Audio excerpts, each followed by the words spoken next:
Good afternoon. Are you having a good time? Great, that's nice energy level after lunch.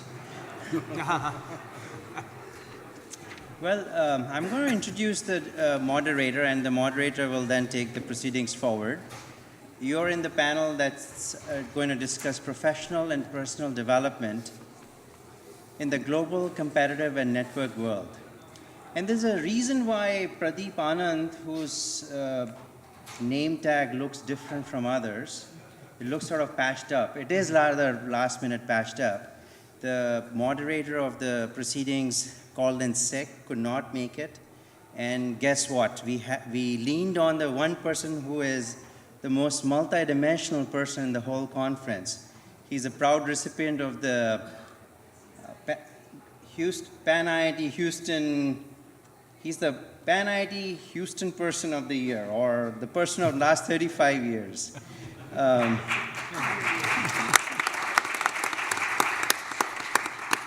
Pradeep, thank you for stepping in last minute. Oh, you're welcome.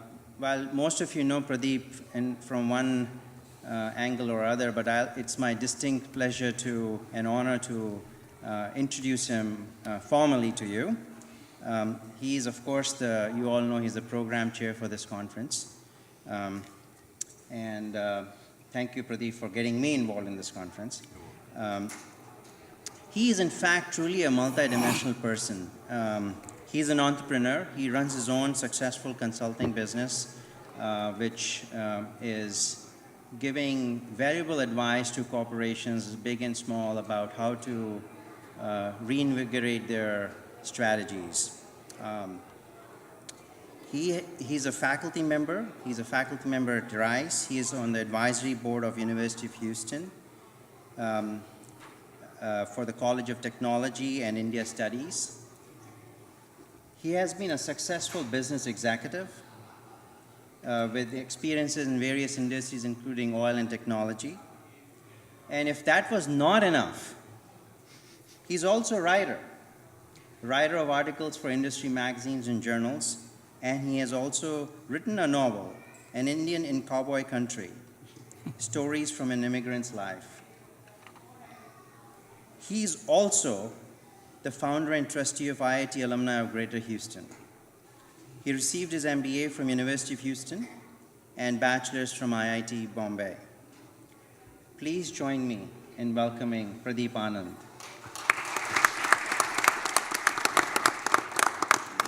Thank you. Thank you, Shail. Shail is one of the most important, or in fact, one of the most prominent poles in this conference tent. As you can tell, education is very dear to my heart, and when I was made program chair, I reached out to Shail, and I know he would deliver in spades, which he has. Unfortunately, he has no control over bugs and microbes, and Prasad Kaipa couldn't make it, so I'm delighted to fill in. I'm going to introduce the speakers one by one. And the format of this is going to be each speaker will speak for about whatever time they feel to talk about the issues that they are confronting at this particular point, what describe them, look in terms of a prescriptive perspective, and talk a little bit about the trends, but kind of open-ended on the issue of, given this new world, globalized, network, digital world, what is the impact and models that are being created in the education world, while at the same time, how does the corporate world see the educational organizations also changing in creating the balance that is required in terms of delivering people, delivering talent to keep this economy very healthy. Our first speaker is Dean Bill Glick. He graduated from the University of California at Berkeley, and he's Dean and H. Joe Nelson III Professor of Management at the J.C. H. Jones Graduate School of Business, Rice University. Through the launch of new programs, corporate partnerships, and continuous innovation, the Jones GSB simultaneously improved on the metrics that matter to stakeholders: intellectual contributions, teaching quality, student quality, and value to alumni, employers, and the community. These metrics typically place the school among the top 20 in the US. During Dr. Glick's tenure as dean, enrollments also increased more than 65%, with higher percentages of women and underrepresented minorities. Prior to joining Rice University, Dr. Glick held positions at Arizona State University, INS-EAD, and the University of Texas at Austin. He served on the peer review team for the first initial accreditation of a business school in India by AACSB. Ladies and gentlemen, please welcome Dr. Glick. Thank you very much, and really a pleasure to be here and see a great group of folks really dedicated towards education and really thinking about sort of how does that play out throughout the lifetime. And what I'm going to talk a little bit about is partly through my involvement with the ACSB and really looking at what's happening with the global trends in business education, sort of lay that groundwork and then talk a little bit about sort of where that, what we try to do in terms of leadership development, both here at the Rice University as well as more globally through the other business schools. So I'm very active with the ACSB, and in that context, we're looking at how many different business schools there are in the world, and we're looking at how business schools tend to be on the bleeding edge of any transformations that are happening in higher education. So if you see a trend start, it'll probably hit us first, and then trickle out to other parts of the university. But very briefly, the higher education, for many years, particularly graduate education, was heavily dominated by the US. And we've seen that change pretty dramatically within a recent period. We've seen it change from the standpoint that there are a lot of great schools outside of the US at this point, and that competition is growing rapidly. And so, as you'd expect to see in any hyper-competitive marketplace that's gone global, where 1/3 of our students are coming in from outside of the US, and many other universities are experiencing the same situation. It is very much of a global competition with a lot of different players coming into the game, a lot of different players getting stronger. Historically, we assumed that in the US we could pay whatever salaries we wanted and get the top talent. I'm now getting schools from outside of the US offering my faculty and my staff more money than I can afford. So it's a wake-up call. And we're also seeing, and I was there for the accreditation for ISB, and to see the quality of their faculty and the model that they've developed is really very impressive. So looking at that hyper-competitive market and the changing dynamics, a couple of things we're likely to see, and some of this was mentioned earlier today in the discussion around what's the impact of digital learning, and what schools, what universities will that impact. And David Lebron, president at Rice University, asserted that it probably will not have a big impact on the very top tier schools. But I would be willing to say that once you get past the top 5%, it will have major impact. And major impact because right now you see an awful lot of schools in the US and globally competing on price. And if you're competing with free, that's real hard if you're competing on price, if that's your major advantage. So there will be a massive change in higher education, I would predict. And a lot of that is going to start with business schools. With the, and just to put that in a brief context, quite often in the US we talk about how our higher education system really came from the monasteries. It hasn't changed much since then. Major pivot point was the introduction of the printing press. That changed how we deliver education, and probably we may be ready to see the next wave of real change in how we deliver. But by and large, we've not changed much, if you really go back and look at it. But going forward, we expect it to change quite a bit. And with the This is a marketplace where you don't have a monopoly at all. You end up with an incredible diversity of offerings. So from an ACSB approach, what we do is we try and elevate the quality of management education globally, but we do that by telling each of the institutions to figure out what's your niche, where are you in that overall competitive landscape. Define your position, define your mission and vision, and then demonstrate that you deliver and continuously improve. Okay, so that says that there's going to be massive innovation in business education is largely what we're trying to stimulate there. But having said that, with the massive innovation and incredible diversity that you're likely to see in business education going forward, we're also seeing that there's a few common things that there's general consensus it's important to do out of business school. Most obviously would be the leadership development component. And that's taken on several different flavors.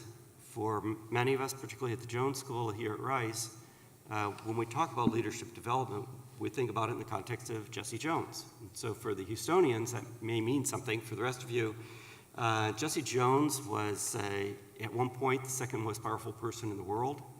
He started out as a Houston lumberman, developer, banker, head of the Red Cross, and then at one point was literally loaning out billions during the Depression to help get the economy going again. This is back in the 30s.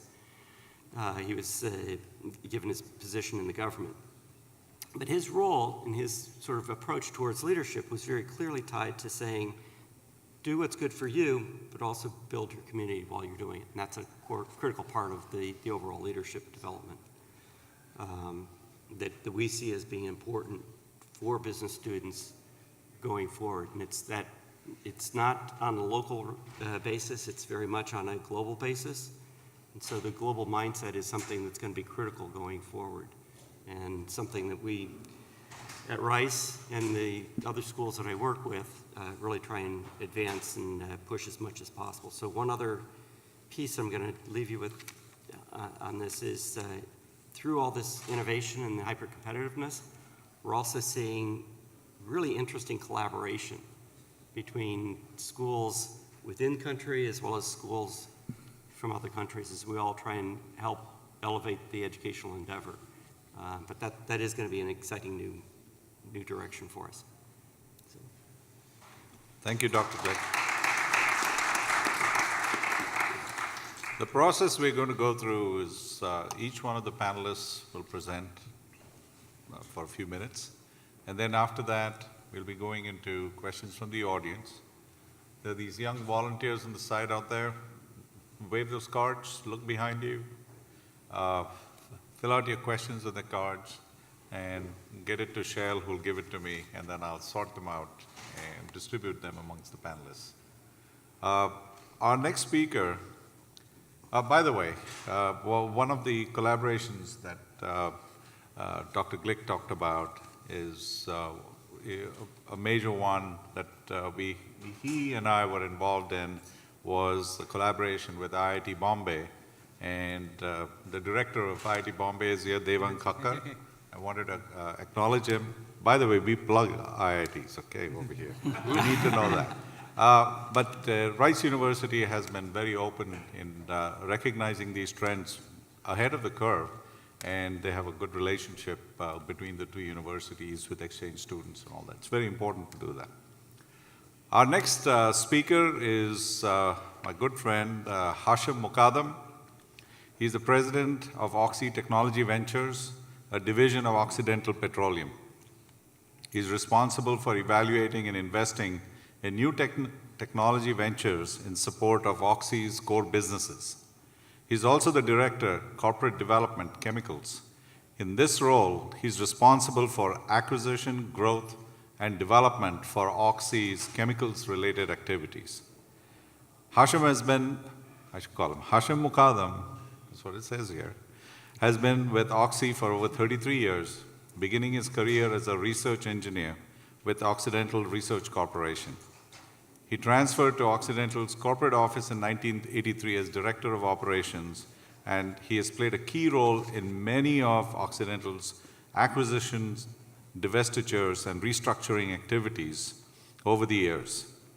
And here comes a list of some of these accomplishments at Oxy. He was named president of Occidental Energy Ventures in 1996, where he was responsible for Oxy's cogeneration and power plant development activity. And then he became president in 1998 of Occidental Energy Marketing, responsible for Oxy's worldwide oil and gas and power marketing and trading business. Hashem holds a Bachelor of Technology degree from the Indian Institute of Technology, Bombay, a master's degree in chemical engineering from MIT, and a master's in business administration from Pepperdine University. Ladies and gentlemen, please welcome Hashem Mukadam. Thank you, Pradeep, for that kind introduction. Frankly, it's quite a humbling experience sitting with this esteemed group here and the audience, which is so accomplished. But anyway, I'm going to start with the obligatory China story, as we heard in many sessions. And it really leads to what's happening in the world. Occidental was involved in one of the largest investment in a coal mining project in China in mid-'80s. It was by far probably the biggest project China had ever done with foreign investment. And it was quite an experience because China being a very hierarchical and a very centralized economy then,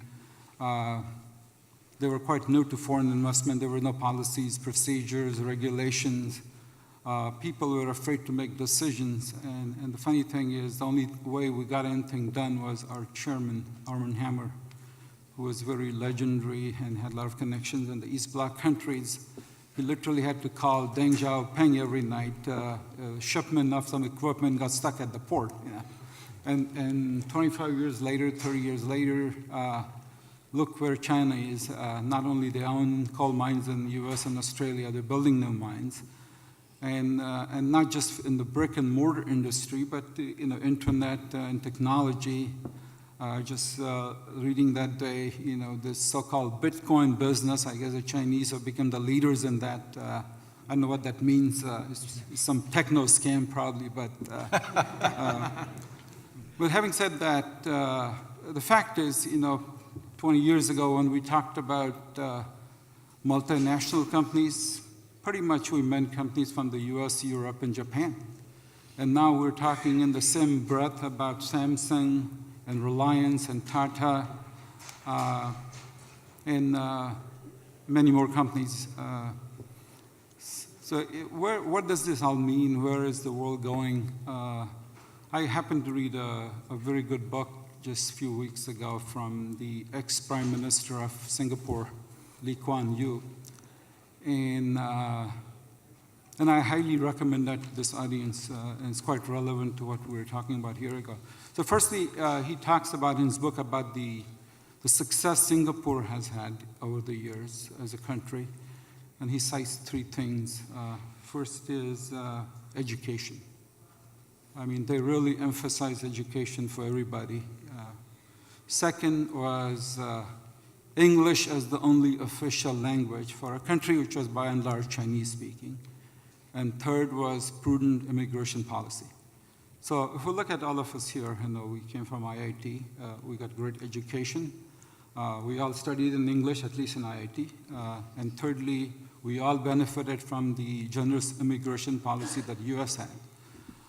So all he says in his book not only applies to Singapore, but us also. And then looking forward, he's making some prognosis about, what's going to happen to this competition between the US and China. And he thinks that at least for the next 50 years, US will maintain its technological lead. And the reason he cites for that, he says the fact that, we are innovative people. And as long as we promote an educational system that fosters innovation, U.S. will continue to lead the world in technology. And hope that's true, and hope obviously our educational system keeps up with that, because what we heard with the mocks this morning, the speech we heard from the Chancellor of University of Houston and Dr. Glick here, education is becoming very competitive. What we have seen so far, this online stuff, is probably just tip of the iceberg. If you look at the technologies and the tools out there, they could completely revolutionize the education. I mean, just look at stuff like Xbox and Nintendo and Kinetics, or and we have the bandwidth to do that.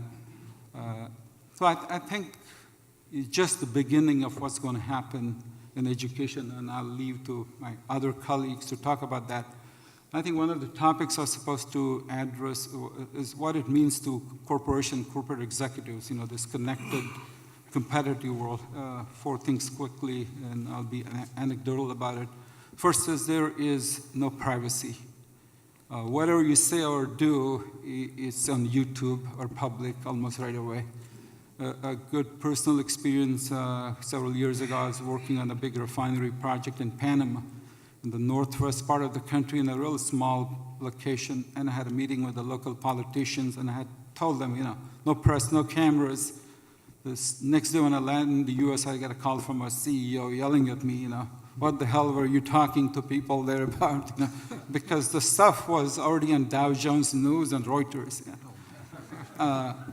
And you saw what happened in the presidential campaign, right, to Mr. Romney. So the second thing is really, I was actually a couple of years ago here in this very same room at one of the Cambridge Energy or SARA meetings, and Dan Yergin asked me a question, what keeps you awake at night? And I said, cybersecurity. And he says, well, tell me why. Well, I just told him, listen, we've been working on this transaction to sell some of our operations in South America to a certain country, to a national oil company of a certain company. And then we get a call from FBI saying that you guys realize that your computers are being hacked. And we thought we had fortress of a computer system. And so not only that, there is an employee working at your such and such office who's been downloading all kinds of information for your computers. So I think you can pretty much assume that there is no protection to intellectual property or information you have in this connected, competitive world. And hindsight, now we know where FBI got that information. We think they got it from NSA. We got a couple minutes? Yeah. Okay.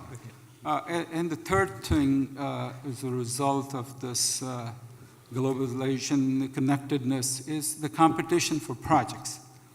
Oxy has been successful in 3 very large projects in the Middle East, Dolphin, Mokhaizna, and more recently the Shah projects, the big multi-billion-dollar projects.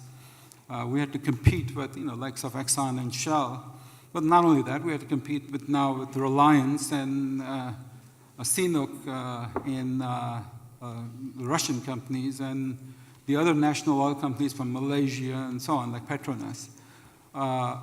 So what is the competitive advantage you bring to these projects, really? Because everybody now has pretty much got access to the same technology. So really what matters is really your track record, your relationships, and when I say about your track record, your ability to deliver, do projects, be more aggressive at the same time being responsible. And that's how we've been successful. And the fourth thing is, and I think most important and probably most relevant here, is the competition for people. We saw Mr. Gold talk yesterday about the shortage of talent in the oil and gas industry. I think it's going to get worse. What has happened, and as we've seen at the IITs many years, most of the best and brightest people have gravitated towards the information technology, computer, internet businesses. you get instant gratification in many cases there. Whereas the chemicals industry, oil and gas industry, the projects have a gestation time of many years. And the success is not as instantaneous, or the possibility of success is not as immediate. So it's been difficult to attract the very top talent to our industry.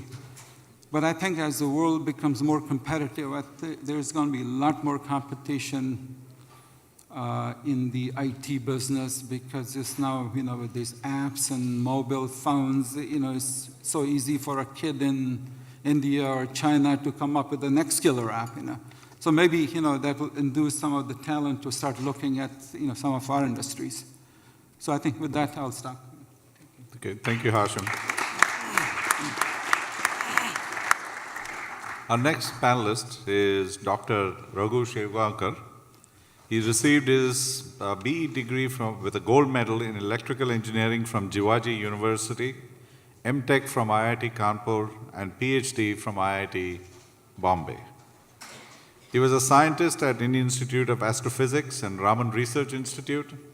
After doing his postdoctoral fellowship at the University of Maryland, USA, he joined IIT Bombay, where he has occupied various positions such as Dean of Student Affairs, affectionately known as DOSA, Dean Resource Mobilization, Head Department of Electrical Engineering. He has guided 18 PhDs and more than 13 MTech dissertations. His video and web lectures on electromagnetics and fiber optic communications are used worldwide through YouTube. Ladies and gentlemen, Dr. Shivankar, Director of IIT Delhi.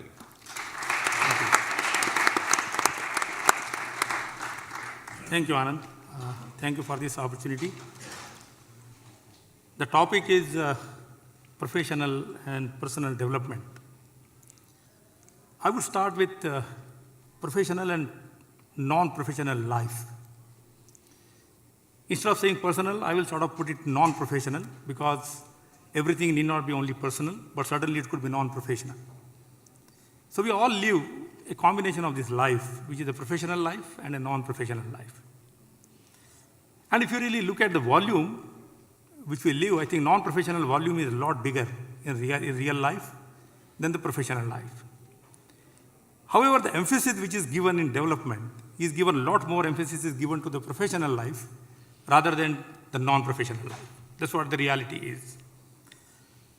Now, when you are talking about the education actually has to prepare somebody for living for both the lives, professional life as well as for the non-professional life. So the purpose of education is to really create people who have a holistic development, who can excel very well in professional life, who can be employable, who can get good jobs. But at the same time, they should do something good for the society, for the humanity. And that is the preparation which is needed in our education system. So first of all, when we are talking about the education, we cannot talk about the business or technology in isolation. We have to talk in a comprehensive fashion what is needed in our education system. And yesterday somebody made a point that humanities and social sciences, they were neglected quite a bit actually in our technical education for a long time. And now people are realizing that integration of humanities and social sciences has to be put more thrust, so that at the end of the day, when people go out in the society, they don't only know technology or management, but they also know what are the societal needs, and how relevant you are, and so on and so on. The problem is when you are preparing somebody for these two different lives, one part we know what is the success. Actually, everybody wants to be successful in life. So when you go to the professional life, everybody knows what a success really means. How much money you create, how much wealth you have got, right? That's what is a very measurable quantity. The problem is when you go to the non-professional life, and when you say, I want to be successful, there is no very defined metric which says what you mean successful. And since that volume is the large volume part of your life, I think something has to be thought about, that what is the meaning of success when you go into non-professional life. How happy you are, what is the happiness index, how many lives you touched in your life, how many lives were affected by you when you went out there, how relevant you are for the society. I mean, these are the questions which probably education system has to prepare somebody for. And in this, when it comes to preparation of the students, I think the ethics and the value system plays an extremely important role. I want to say this because IITs are known for technology. They are known for undergraduate which went out, which did very well. But if you really go inside India, many of you may not be really aware what the IITs are really known for. IITs are known for the integrity. Once the system, any responsibility is given to IITs, I think people are rest assured that now nothing will go wrong with the system. It's not the technology. Technology, I think everybody is doing great. Everywhere they are doing great. But this faith, this confidence that now, once you are in IIT's hands, that nothing will go wrong. I think that is the greatest contribution of the IIT system, which, in my opinion, is something which should really be, proud of. Second thing, what is happening is that in this competitive world, when there is a lot of competition and everybody wants to really achieve very high heights, the value system is severely getting compromised. You see, there are lots of cases of plagiarism which is coming up, right? Because there is a number game, people want to publish more, people want to get more credit. So plagiarism is something which is there.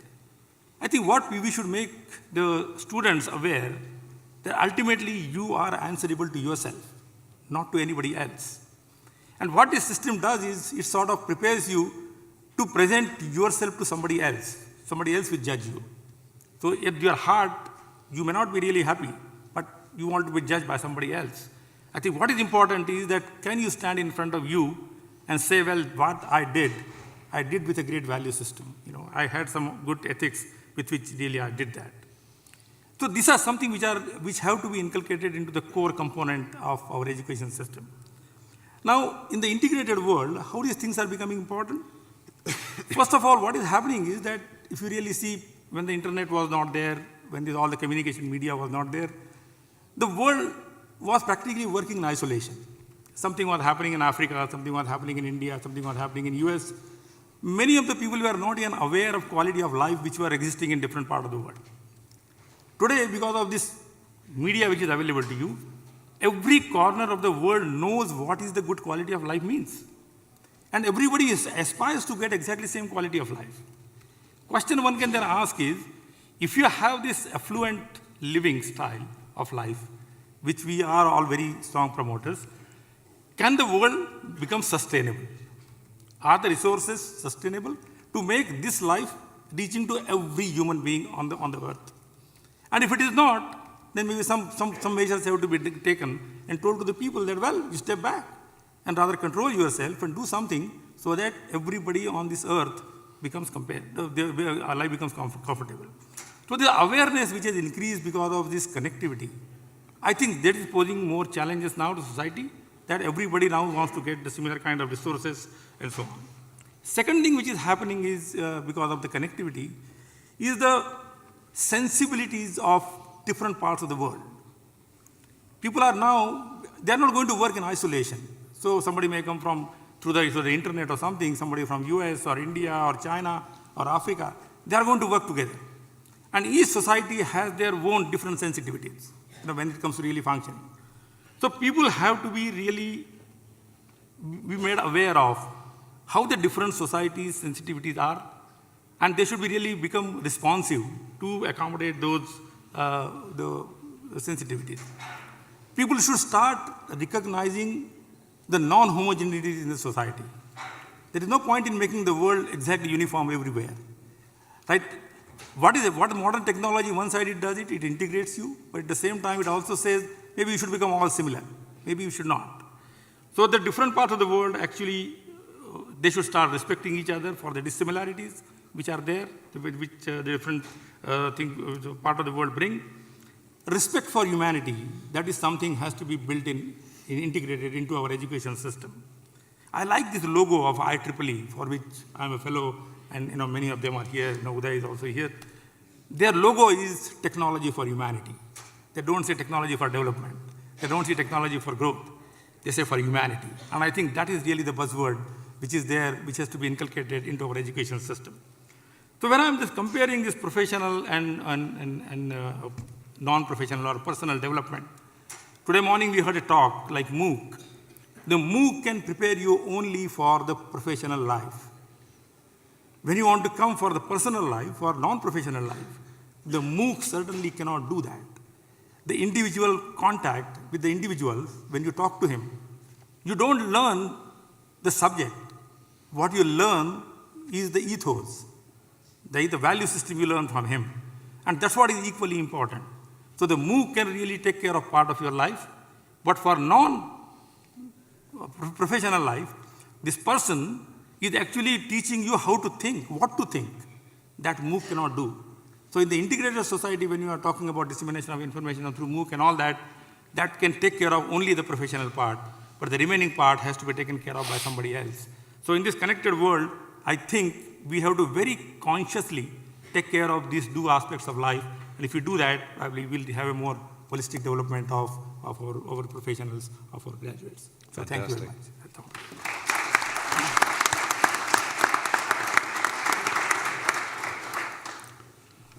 Our next panelist is Dr. Uday Desai. He received his B.Tech degree from the Indian Institute of Technology at Kanpur, an MS degree from the State University of New York in Buffalo, and his PhD from the Johns Hopkins University, all in electrical engineering. Since 2009, he has been the director of IIT Hyderabad. From 1979 to 1984, he was an assistant professor in the School of Electrical Engineering and Computer Science at Washington State University, Pullman, Washington, and an associate professor at the same place through 1987. Later, he was a professor of Electrical Engineering Department at the University of the Indian Institute of Technology, Bombay. He was Dean of Students at IIT Bombay from August 2000 to July 2002. He has held visiting associate professor's position at Arizona State University, Purdue University, and Stanford University. He was a visiting professor at EPFL, Lausanne, during the summer of 2002. From 2002 to 2004, he was the director of HP IITM R&D Labs at IIT Madras. Ladies and gentlemen, please welcome Uday Desai.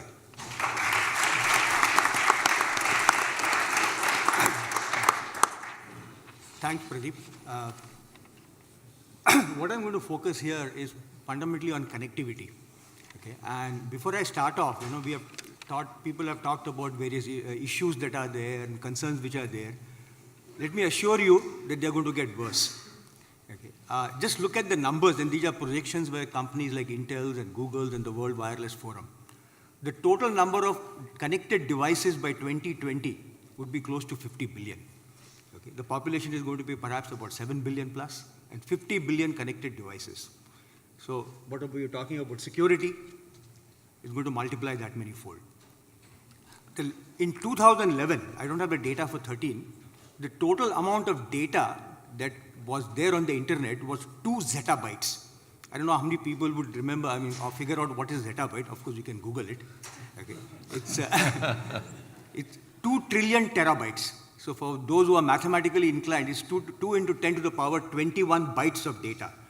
If you think a little more, it is quite mind-boggling that this is the kind of information which is going. And as we speak, perhaps the number is at least 5 times this, because this is slightly old data.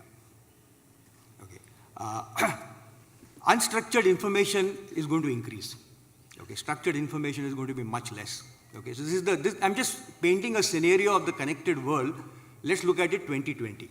Because what is gone is gone. We can always analyze it. But let's see what is coming and facing us. And most of us sitting here would be contributing to this in one form or the other in development of this particular connectedness. Okay. So unstructured thing is going to, bulk of the information is going to be unstructured. How to make sense out of it. There'll be 1 trillion wireless devices serving 7 billion people by 2017. Okay. This is World Wireless Forum.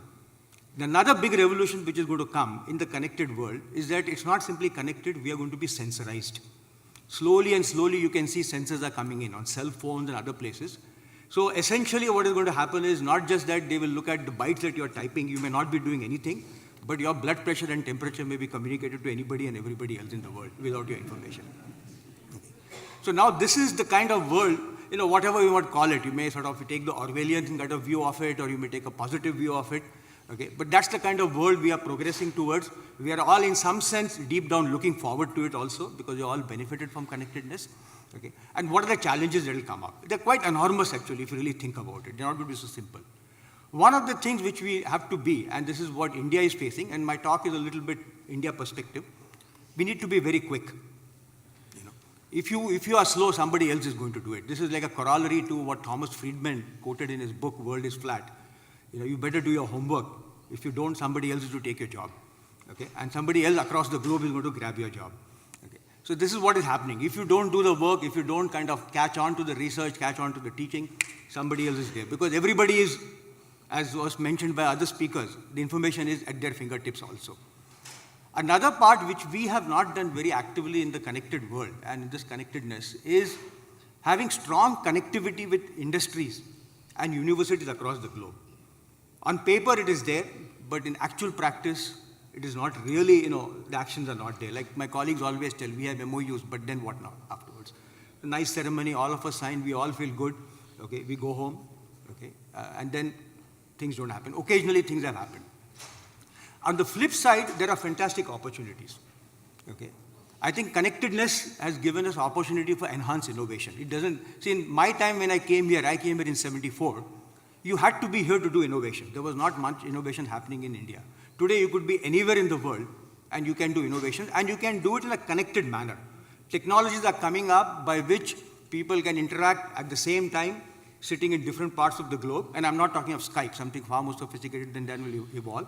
And we can create things, okay, which can impact societies. Okay. And also competitiveness is much more because of connectedness. As I mentioned, you have to be quick. And that is actually good. By and large, in India, in the early days, competitiveness was not there. Even if you look at the Indian companies, it was almost like a monopolist market. You had your own Tata truck, and there was a captive market.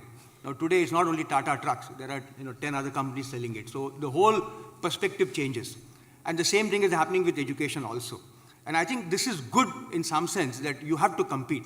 And most of us, at least people who have settled here, you have found out that through competition, it brings the best out in you. So I think it's connectedness and competition are going to get even, the pressure is going to increase. As my friends tell me in the US, those days of 8 to 5 are gone. Unless you work till 7:30, somebody else is going to take up your job. I know, maybe I could be wrong, okay, but you know better. The other issue that comes up from my perspective is this deluge of information. Of course, when you Google, very rarely you almost get like 10,000 hits, and I rarely go beyond the first page. Okay.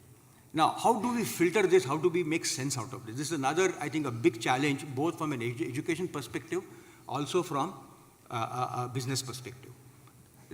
Issues like veracity of information. I can go to Wikipedia. Wikipedia tells me something about the theories which are there. Okay, but how do I know that is correct? Earlier there were books, okay, and they were verified. Somebody had reviewed it. Essentially it was authenticated before it came to your desk. Now it just comes to you on the computer without anybody authenticated. Most of it is pretty good. All of us use it. But this issue is going to get worse with so many more connected devices. That's going to come into picture. Information security. This was mentioned earlier. I think it's going to get worse, because whether we like it or not, and in fact, Hollywood is perhaps best at describing, there are so many movies where you can see how information leaks from here to there. Also, information interdependence is going to come into picture. I don't have a very clear definition for it. I just like the phrase. Okay, it has the 2 I's from IIT, so I like that. So I'll put in the T later on. But this is something which is going to create all kinds of complications, information interdependence. How are we going to work with it? Something happens and partly it is there. Something, if US sneezes, India gets the flu. Okay, I mean that's the world that we are living in. Now, how do we handle this? Okay, I don't think anybody has an answer. We are all grappling with it. Okay. From an education perspective, I think I won't spend too much on it because we already had a nice big session, I think, yesterday on education. Okay, but the whole concept of education is going to change. The teacher is no longer relevant, quite often in terms of because earlier it was mainly information transmission. Today the kid knows more than the teacher. Okay, and in fact, if you have seen this movie, I think which was it? I forget. Internship. Okay, it's a little kind of a comedy film. I mean, the guy is always on Googling, and before somebody else can say something, he has the answer to it. Okay. So I think it is almost that way in a classroom, because even IIT campuses are pretty much Wi-Fi connected. In classrooms, you have Wi-Fi. Kids can know what's going on. So it puts a lot more pressure on the teacher, which is good. He has to prepare very well. He can't use those, yellow notes, from 10, 15 years ago. He has to be on his toes. So I think that's a good thing which is happening. But I think what requires now, they talked about MOOCs.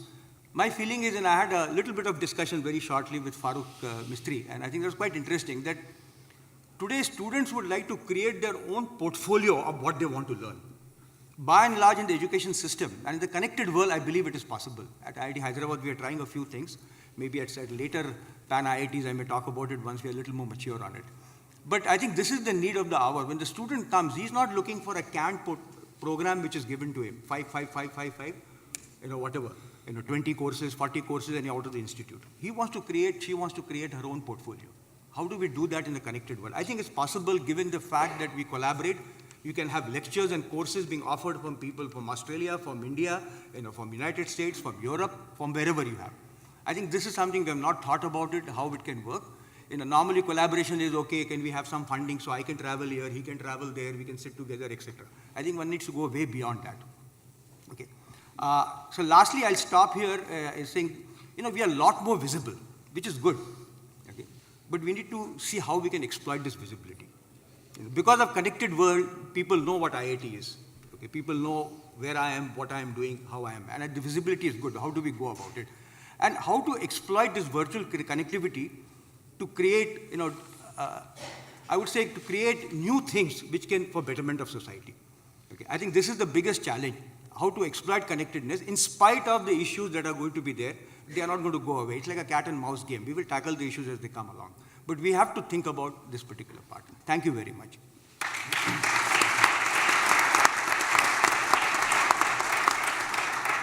Excellent. Our last speaker on this panel is Hans Roth. He's a member of Russell Reynolds Associates' Global Industrial and National Resources sector, with a particular focus on global energy-related assignments. Hans has served industrial clients in North America, Europe, and Asia Pacific, and conducted searches ranging from private equity-backed to public company CEOs, CO, and CFOs. Hans's recent searches include CEO for an offshore drilling company, CEO for a coal mining operation, and various C-level roles for private equity-backed portfolio companies. Hans joined Russell Reynolds from the Boston Consulting Group, where he partnered with clients to solve complex strategic and operational issues within the energy sector, more specifically oil and gas and mining. Prior to this, he would spend 5 years at Roth, a Parsons-Brinckerhoff, as manager, engineer in construction management. He's a professional engineer.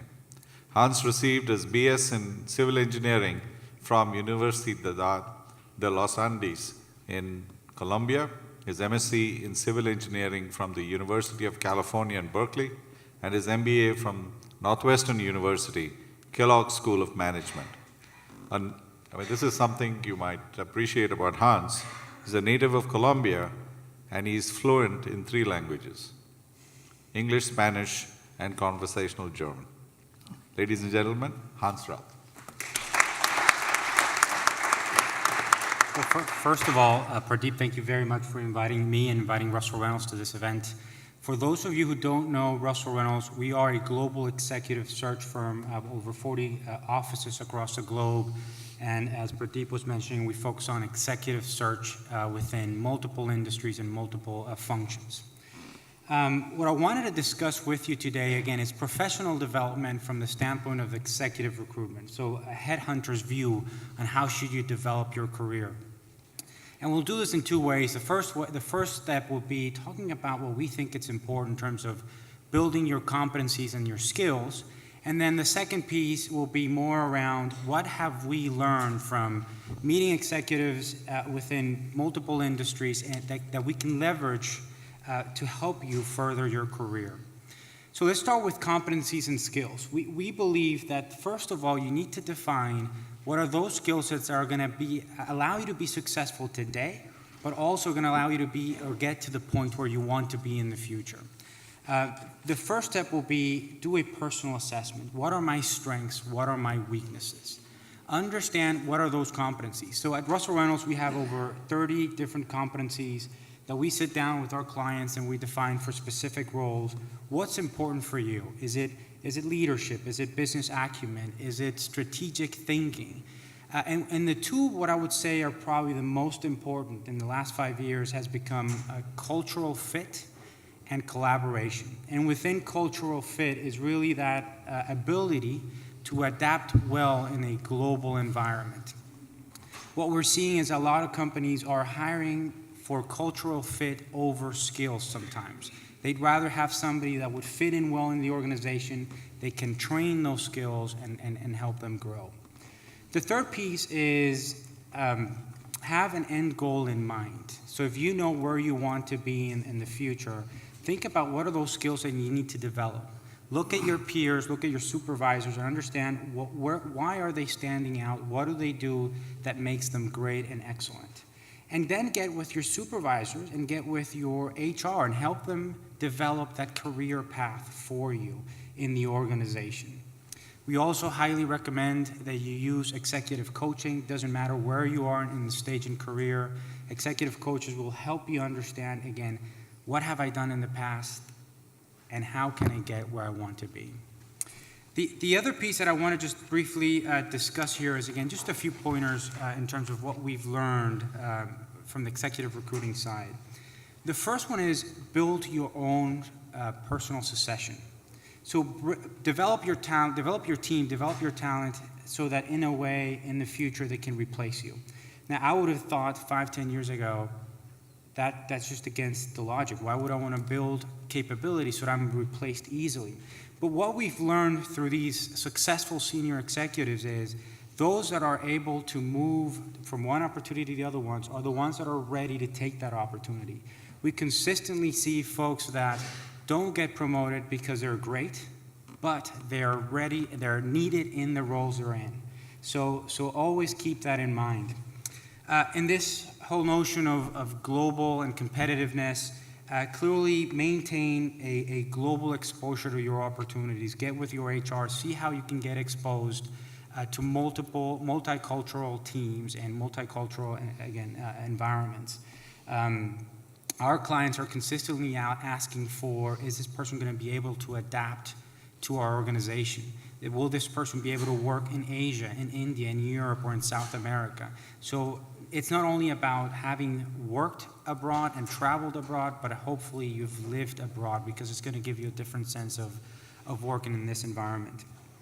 Communication skills, also very important in this day and age. When you think about your results, you may look at a resume, and that resume may speak for itself. This person grew a business twofold, threefold, and you're impressed by it. But if you're not able to communicate that well to the interviewer, to your clients, is as good as you did not do that had that impact in the community. So think about improving on your communication skills.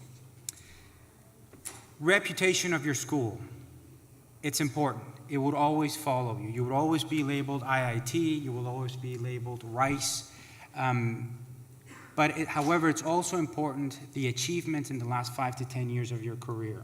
So when you're a senior executive, 20, 25, 30 years, yes, it's important that you came out of IIT, Rice, and so forth. But also focus on what have you done in the last 5, 10 that's going to set you apart for what's coming ahead. And lastly, again, in this notion of competitiveness and global nature is building networks. And you need to leverage your network to be successful. Leverage your network to search for a job. Leverage your network to find a mentor. Leverage somebody within your network to help you succeed and go forward. Thank you. Thank you, Hans. What do you guys think of that? Was it good?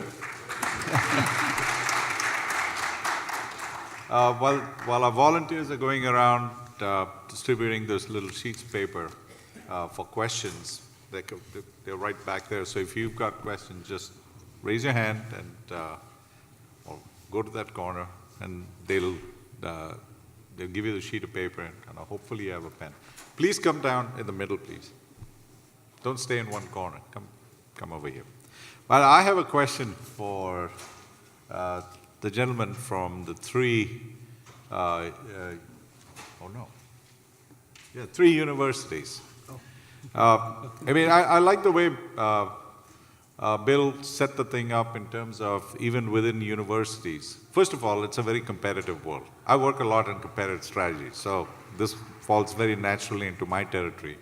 The most important thing in a competitive world is to really understand what I call the climatic forces out there. And obviously, given that this is Indian Institute of Technology, there's a lot of technology talk. But in a competitive world, you have to change. It's just not adequate to recognize the trends, but you have to change. But unfortunately, existing organizations that I've seen in my career, existing organizations have a very hard time changing their habits, okay? So I have a question for the three gentlemen from universities. Inertia is a huge issue, okay, at universities. Businesses react very quickly because they have stakeholders who will make them change. Business schools get to see these trends, and since they are related to businesses, see these trends very quickly, and they do change very quickly. However, different places have different scales of inertia. Can you shed some light in terms of what your experiences have been, and how does this inertia, can be overcome to meet these challenges of rapidly changing technologies in this globalized world? Is that a simple question? Simple question, but the answer is not so easy. Because within a university setting, you end up with a lot of forces for institutionalization and lack of change. And my experience has been that we really end up starting with starting the right conversations with faculty in the room, getting a lot of the stakeholders, getting students, alumni engaged, who can really talk about what's going to be needed going forward. Quite often, the faculty are likely to start that conversation thinking, we're doing great. And at some point, you have to be able to get to the stage where they'll say, we've done great, we are great, but the future's different.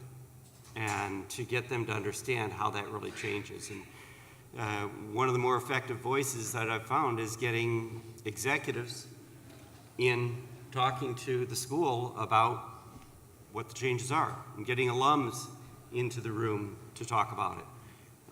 And so one of the advantages a business school has in terms of staying at the cutting edge and being more nimble than other parts of the university is that we have executive MBAs, we have MBAs that currently have a job or have had work experience, and so they're constantly coming into the classroom saying, this doesn't work.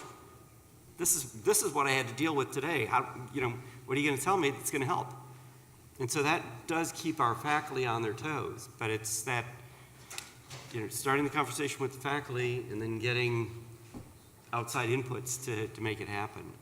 One of the big trends that we're also seeing is a push towards lifelong learning, and that's through the executive education. All of them. But we also see it through conferences and other networking environments. And that networking is also beneficial for seeding new ideas inside of the university, but also seeding outside ideas for the companies as well. Raghu? Yeah, so I would say some inertia in the system is good in some sense, otherwise the markets and business keep fluctuating. And if the education system starts fluctuating at the same rate, I think the productivity will be extremely low. So it is like you are having a big ship which you are sort of sailing, and for every small wave, if you keep turning the ship will never sail. So some inertia in the system is really good. But the bigger problem at least in the Indian education system is not the procedural delays. It is probably the complacency. That most of the people who are in a very complacent mode, they think that the change is needed. They are also want to make the change, but just because nobody is really driving them to really make the change, so the change is not really happening. So one is the something with the system, other one with the complacency in the people, and maybe a combination of these two, if we really implement, maybe it will be a good combination in the long run. Okay? Yep, Uday. Couple of, I think what the inertia is certainly there. I use a slightly more impacting phrase for academia. I coined a phrase called academic arthritis. You know, I mean, so somehow we are reluctant to change. You know. So that at least gets the message across. I think two ways, there are two simple formulas. My feeling is will work. We are a young institute, and I'm basing it on that. One is empower the young faculty. You know, they are very nimble. They want to change. They want to do things. They can move very quickly. They're much more flexible. They're much more fluent with the modern technology than the faculty who has been around for 30 years, 25 years. They are the ones with the decisions. You know, the deans and the provosts and the president. They're all, of course, typically like 50s roughly. Maybe some younger, I guess. But so there is that AA syndrome creeping in out there. Okay. So I think if you can empower the young faculty, I think one can get over the inertia problem. The second is industry interaction. If you have strong industry interaction, they will force you to change, because their needs are changing constantly. I agree with Raghu that we don't have to have that rapid a change. But on the other hand, they will keep on telling, look, as you were mentioning, this is not working. And academia will have to adjust to that. Thank you.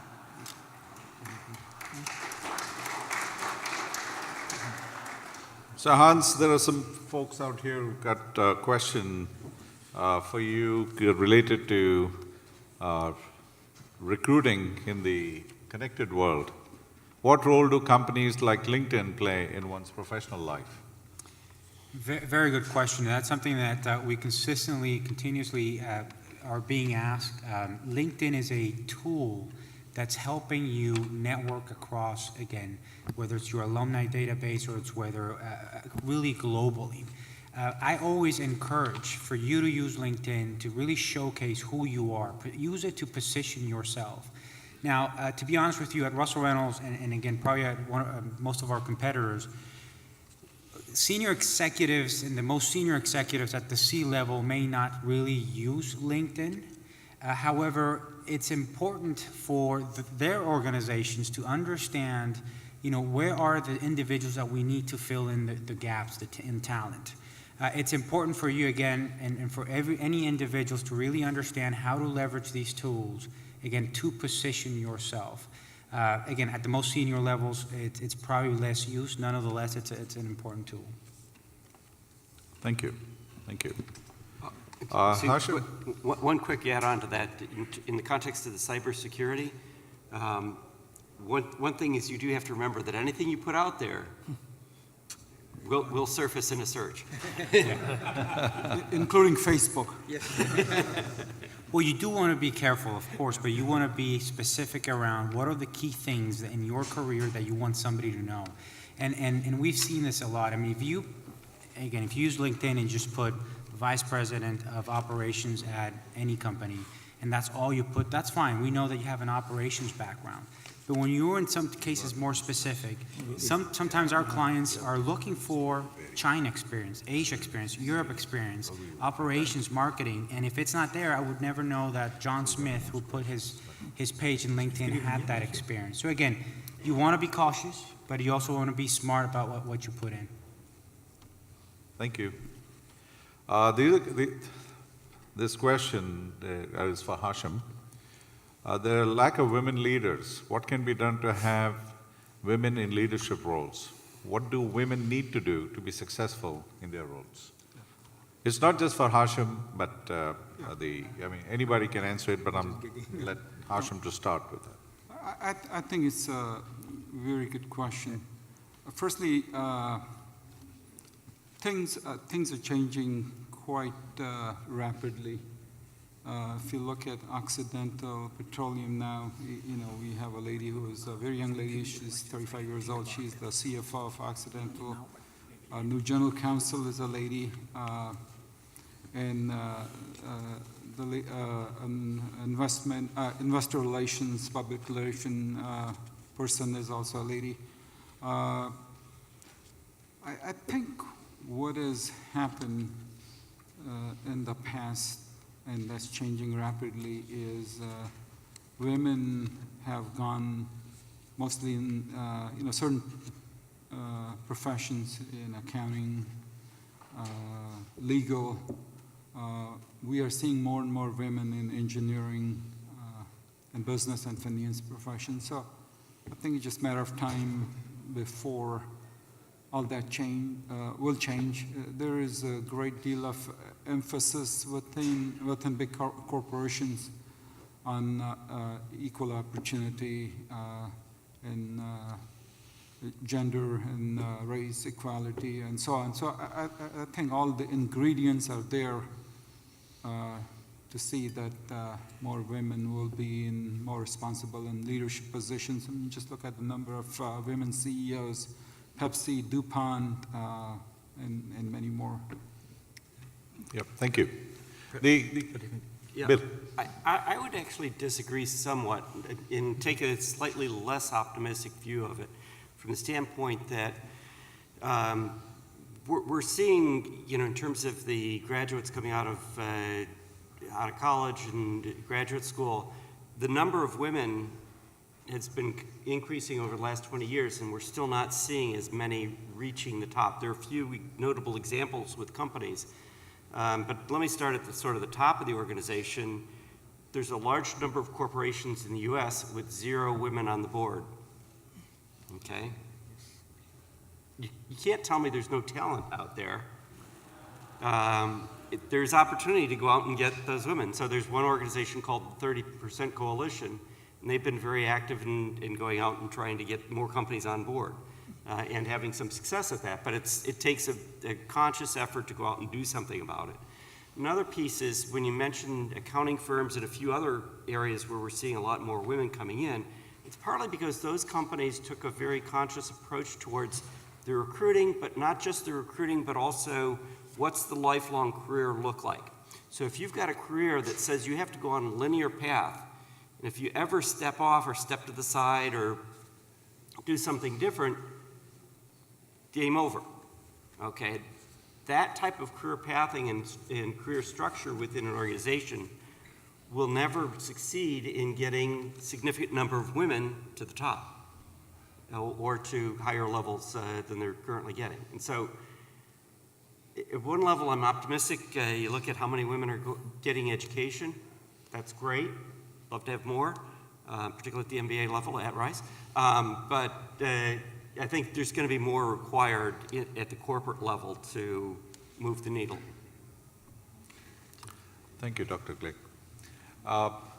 One of the security folks out there asked me a question today, it really relates to the 2 gentlemen from the IITs related to this. He asked me, why aren't there women out here? Why is it so male-oriented? During the times went to IIT Bombay, there were 35 women for 2,000 guys, okay? That's the fundamental thing. And 35 was high. In Deepak's time, it was probably 5. How has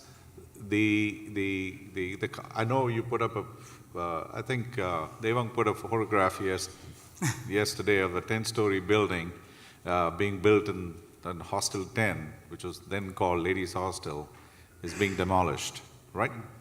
Now how has that, first of all, what the educational,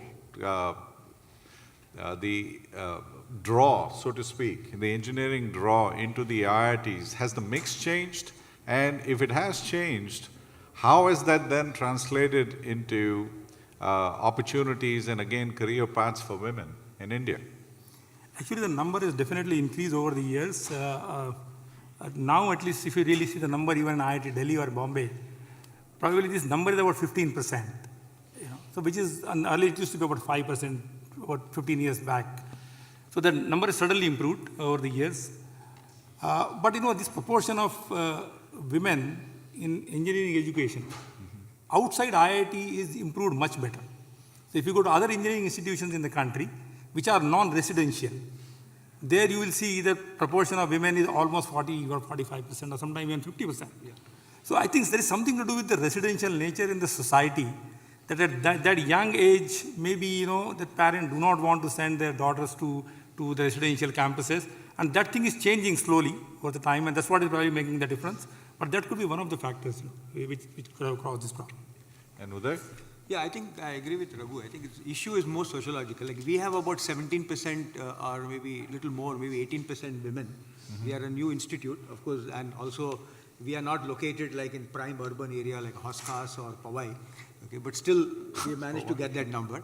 I think, but also partly the number is skewed because the larger number of women are in sciences. Like in chemistry, maybe in a class of 20, there could be 30 women, for MSc. But on the other hand, the BTech programs, it is different. But I'm giving a broad number. And I think the issue is sociological because I know what Raghu is saying is true, that there are good colleges locally in Hyderabad where the ratio is almost 50-50. And many a times parents, though the rank is there, she has qualified, they say, no, let her be in Hyderabad. I'm not going to send her to maybe wherever, Patna or Indore or maybe, even Kanpur perhaps. Okay. So I think that somehow that mindset has to change and it will take a little time. The second is still, I think, to some extent, in spite of those engineering girl students in other colleges, engineering is still thought of as engineering, that classical. That finally you have to run a lathe machine or, do something with it. I mean, nobody does that. But I think in many, many areas, at least in India, somehow that concept is still there. When they say engineering, they think it has to be sweat and grime and not like sitting in a nice AC room with, just clicking away. So I think slowly it has changed. In the last 10-15 years, I think the IT revolution has made a big impact, but it will take a little longer. And I think we will get there. I'm very optimistic. I think we'll get there. All of you talked about, to some degree, the role of technology and the rate at which it's changing. We talked about connectivity, talked about data, devices, and of course we talked about the balance between professional and non-professional lives. The question is, what have you done what have you done in your organizations to prepare people from a training, from an education standpoint, from a curriculum standpoint, to how do you anticipate, first of all, what trend you're going to focus on, and how do you prepare them for it? This is a question for all of you, starting with Hashem. Yeah. Name 2 or 3 trends you're focusing on, and how are you preparing your workforce or influencing educational institutions to be prepared for it? Yeah. I think, in a very simplistic way, there is a lot of emphasis on ongoing education. We have quite a few online courses that our employees can take through our corporate network. And we encourage that. There is also a very active program for our employees to go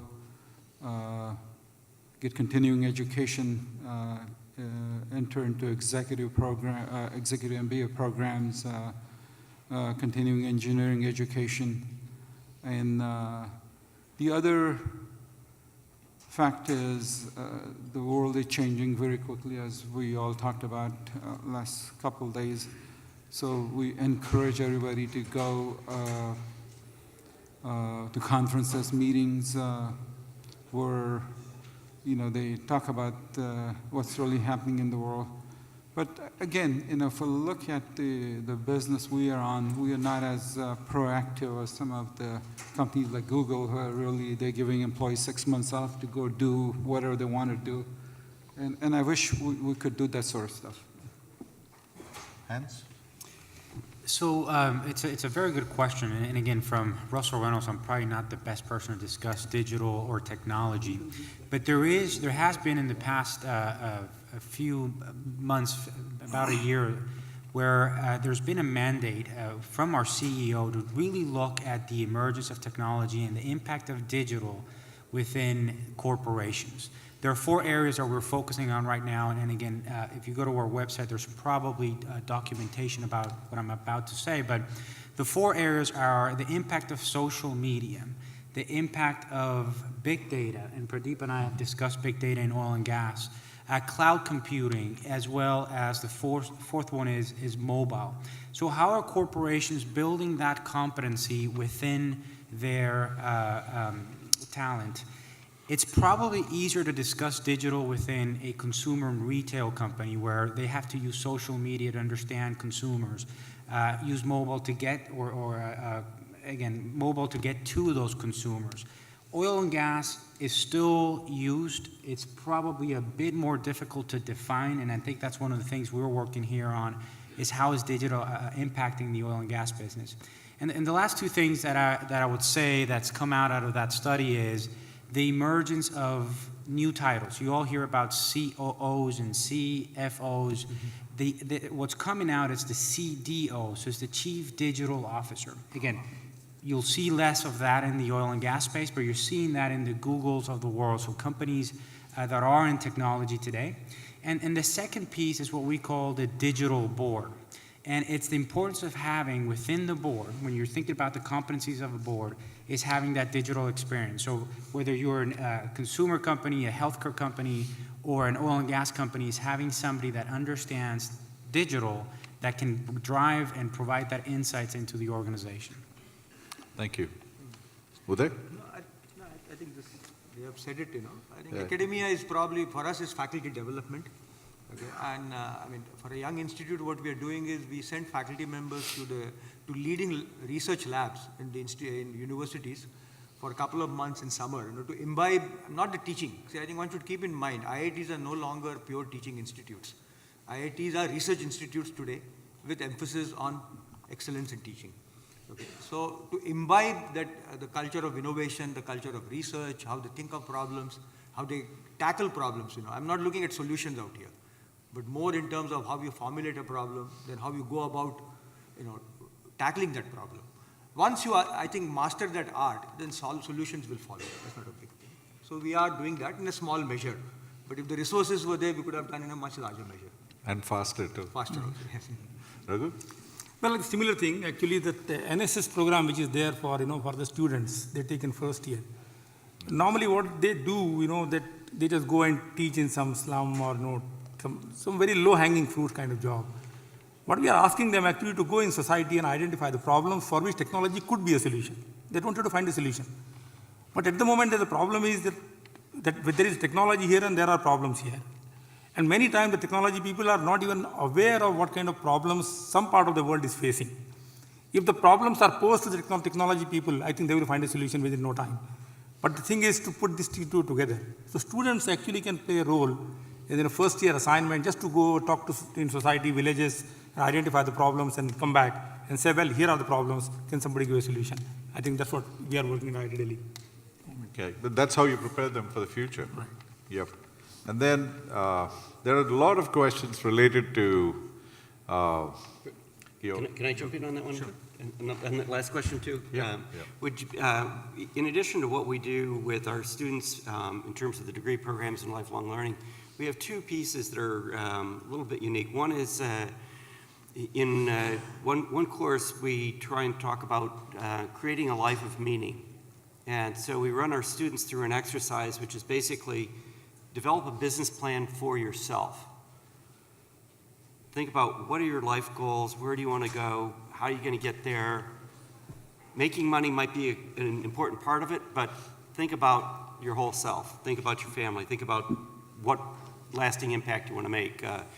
As one of our staff members puts it, create a life worth writing about, which I think Pradeep has certainly done that for himself.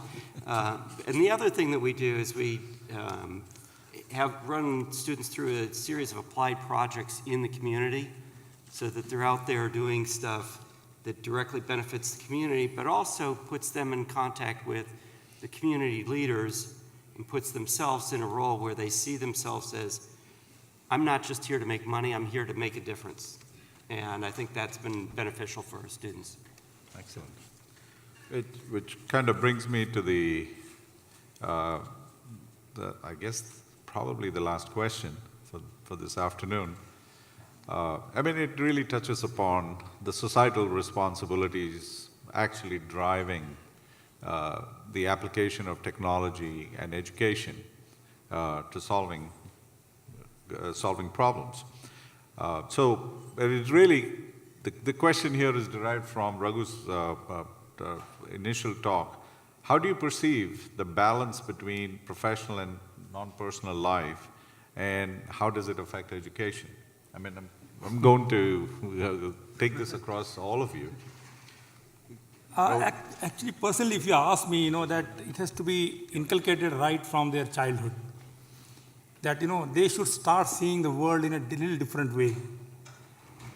Many times what happens when you train the children, I think we pose them the role models, which are successful, which are only the money-oriented people. So a great businessman, a millionaire, a billionaire. We never tell him, here's a role model who was a great teacher in a school. He didn't make any buck, but he was the role model in the school. And I think when I recall my old school days, I find some of my teachers, they were so profound that when I look back and I see what I got today, I think they were 1,000 times better than what I got. But on paper, they did not have anything. I think if we really pose those things properly to the children, their value system will get developed. They themselves will start assessing what is the balance required, right, in their life, and then they themselves will define the path. We don't have to really worry about it. Hans?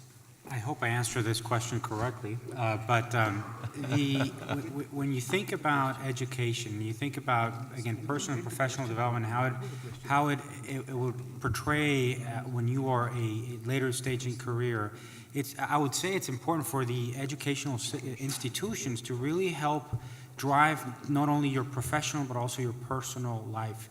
It's not only about how good you've been in these executive roles. We've seen a lot of individuals who very successful. When you look at their personal lives, is just a mess, and you wonder. I mean, he'll still be successful in these new roles, but can they really continue to be successful? So again, it's all about teaching early on. It's not only about work, it's not only about professional development in my view, but it's really also having a more balanced personal and professional life. Bill? I think I may have already sort of jumped the gun on that question a little bit with, trying to make sure that our students do have that balance. But to me, I think I look back over my own life, and there were critical moments when something would happen and makes you readjust and think about what's appropriate. I remember I had one major research grant from IBM, and wouldn't you know it, on the very first site visit, as a young go-getter, I was all sweating the site visit, and my father ended up in the hospital that day.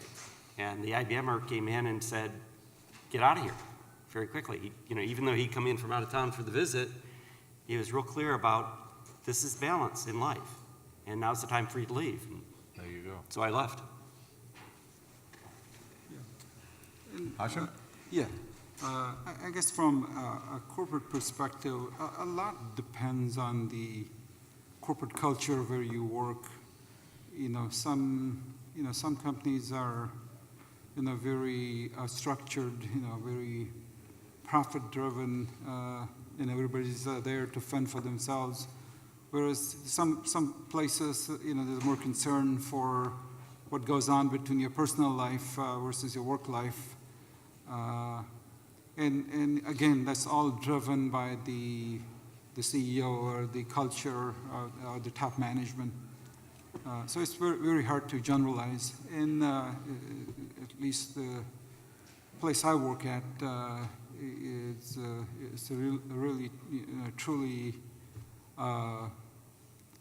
culture where each individual is really responsible for their own progress and personal affairs with very little guidance or help from the management. And partly that's been a reason for success so far, but also it leaves something to be desired. Uday?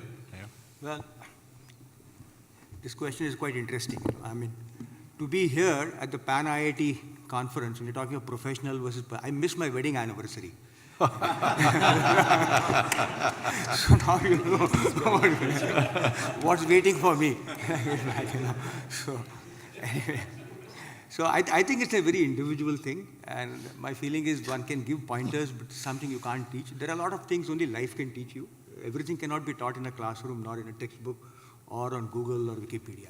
I mean, you have to go through experiences and then evolve. So it's a very difficult thing. So I would leave it to the individual to make those decisions as to how they want to create the balance. I know that when I was on that campus, that balance is always very difficult. But a big chunk of that balance not only comes from your teachers, but as was mentioned this morning also in the MOOC session, there is how you work with others and how you interact with the community that is there. That makes a huge difference. And that to me brought a profound change in me, which I couldn't have had in any other environment. And the company that I have out here and the conversation we have had with them is definitely going to have a profound impact on me, and I hope it has had some on you.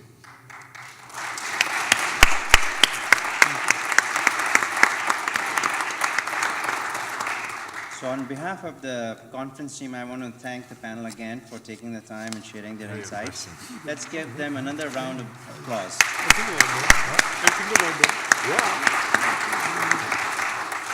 And on behalf of the conference team, it's my honor to give them a token of appreciation. So please also give them a round of applause as I give them the token. I